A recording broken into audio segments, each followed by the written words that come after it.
moi c'est Marine Noël. Vous vous souvenez, on s'était déjà rencontrés l'an dernier. Cette année, on se retrouve pour faire encore 3 recettes pendant ce temps de l'Avent. Et en ce vendredi 6 décembre, nous fêtons la Saint-Nicolas. Je vous expliquerai qui est ce personnage plus tard. Mais en attendant, nous allons cuisiner une recette traditionnelle de la Saint-Nicolas, les maneleux. Pour faire des maneleux, il vous faudra 700 g de farine de blé ordinaire, 80 g de beurre, un petit peu de vanille liquide pour le goût, 10 g de sel, 20 g de levure de boulanger fraîche, 2 à 3 cuillères à soupe de sucre en poudre, 40 centilitres de lait, un œuf, il vous en faudra un deuxième pour la dorure, 32 petits soit pignons de pain, soit raisins secs, soit pépites de chocolat. Moi j'ai choisi les raisins secs et les pépites de chocolat. On démarre en prenant un grand bol dans lequel vous allez venir émietter la levure fraîche. On ajoute 4 cuillères à soupe de lait, on mélange un peu, et on ajoute le sucre. Mélangez le tout avec un fouet. On vient ajouter un œuf, et on bat le tout.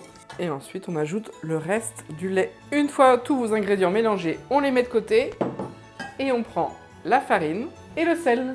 Renversez le sel, et mélangez. On vient incorporer le beurre en petits dés. Et c'est le moment, on se relève les manches, et on met la main à la pâte. On fait un puits au milieu et on ajoute le contenu du saladier et on peut commencer à mélanger avec le fouet.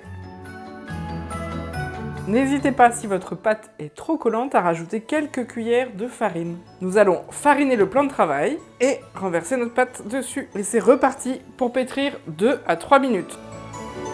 Si comme moi vous avez oublié la vanille liquide, vous pouvez entreprendre de l'ajouter maintenant.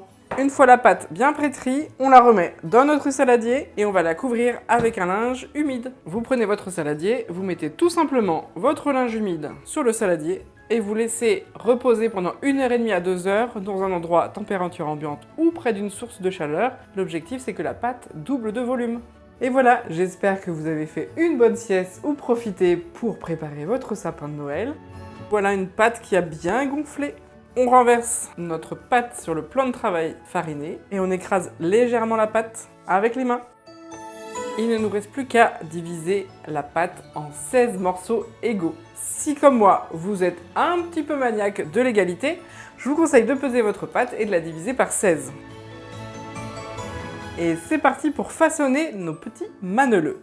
On prend une boule de pâte, on récupère à peu près un quart de notre pâton avec lequel on forme une petite boule, le reste en cylindre. On aplatit légèrement notre cylindre, on coupe les jambes en bas et les bras en haut et on ajoute notre petite tête. Je vous laisse mettre ça sur une plaque de cuisson, soit avec une feuille silicone, soit avec du papier sulfurisé.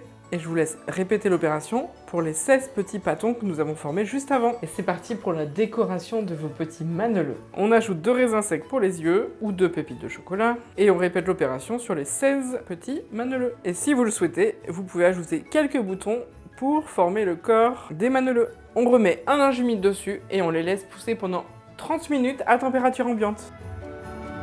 Une fois que vos maneleux ont doublé de volume, on va badigeonner pour bien dorer nos maneleux. Pour ça, j'ai préparé un mélange avec un jaune d'œuf et un petit pot de lait. Et il suffit d'appliquer sur chaque petit bonhomme avec un pinceau. Avant de badigeonner vos petits maneleux, on fait préchauffer le four à 220 degrés. En chaleur tournante, c'est mieux si vous avez. Une fois vos maneleux bien badigeonnés, on les enfourne pour 15 minutes à 200 degrés. On n'oublie pas de baisser la température du four. Alors, au début de cette vidéo, je vous parlais de Saint-Nicolas, qui se fête le 6 décembre, et vous vous demandez sûrement qui est ce personnage, ou en tout cas ce saint. Saint-Nicolas est au cœur d'une légende lorraine qui fait de lui le saint patron des enfants. C'est pour ça qu'on le connaît aujourd'hui. Celle-ci raconte l'histoire de 3 enfants accueillis puis tués par un boucher. Quelques années plus tard, Saint-Nicolas passe dans le village et entend la terrible histoire.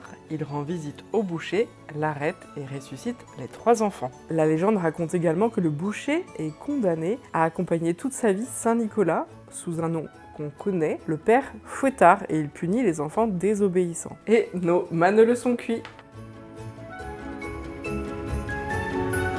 Et la suite, on la connaît, puisque Saint-Nicolas devient Santa Claus, le nom que l'on attribuera un peu plus tard à un célèbre personnage adoré par les enfants. Je vous laisse et je vous donne rendez-vous vendredi prochain pour une autre vidéo, et je peux déjà vous dire que je vous réserve une petite surprise. Bon, allez, bonne dégustation!